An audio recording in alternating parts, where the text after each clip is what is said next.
Hello minasan, konnichiwa. Ayan nga, nandito tayo sa airport ng Incheon sa South Korea. And dito to sa Terminal 2. And ipapakita ko sa inyo yung nakaka-relax na lugar na tambayan kapag napaaga ang punta mo sa airport. At hindi pa open ang check-in counter, so pwede kayong tumambay dito. Ito yung Incheon International Airport Observatory Deck. Ayan. Ang sarap tumambay dyan. Relax. May coffee shop dyan sa taas niyan.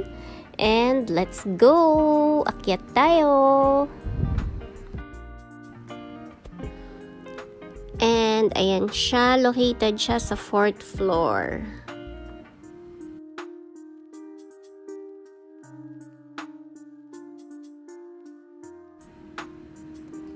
And we're here. Pag akyat nyo nga dyan, meron silang mga picture dyan ng mga lumang airport. Ayan, may pa-walkthrough sila dyan.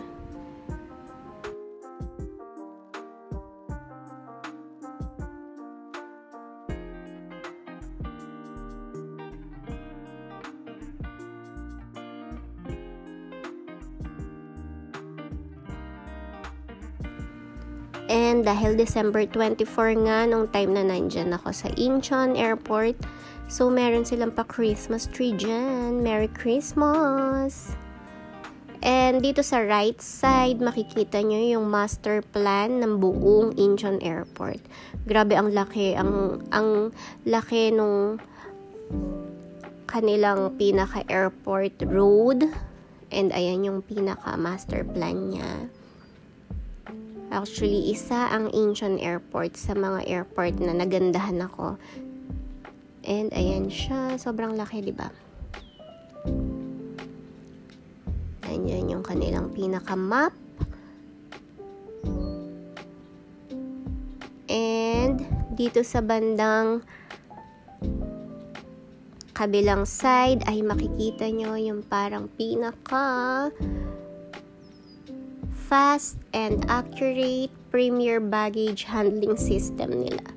Ayan, meron dyang pinapakita nila kung paano nila i-handle yung mga baggage natin para maging fast and accurate siya. High-tech. High-tech, diba? Ang galing lang. Nakakatuwa siya panoorin. And dito naman sa bandang left ng building, ay nandito yung coffee shop and nandito yung pinaka observatory deck kung saan makikita mo yung mga airplane sa labas. Pero hindi siya masyadong kita that time kasi gabi nung time na yan and medyo nagre-reflect yung ilaw sa loob. So ayan siya. Puro salamin yan. So bahala na kayo. Umaninag. Ayan, nandyan din yung coffee shop. And actually meron ditong mga picture dyan, kaya lang hindi ko na siya na-videohan kasi maraming nakapila. Pwede kayong mag-picture doon, group picture. And ayan siya. Lakad lang tayo ng konti. Ayan, may nakaka-relax yung upuan na yan. And this is the coffee shop. Sobrang itry nyo yung cafe mocha nila. Ang sarap. Yun yung in-order ko. Grabe, sobrang sarap. Parang yun yung pinaka cafe mocha. Diyan ko natikman yung cafe mocha na pinakamasarap. Promise. Try nyo siya. And ayan. Ganyan lang naman siya. And yun lang. Enjoy ko muna yung coffee ko. And thank you for watching.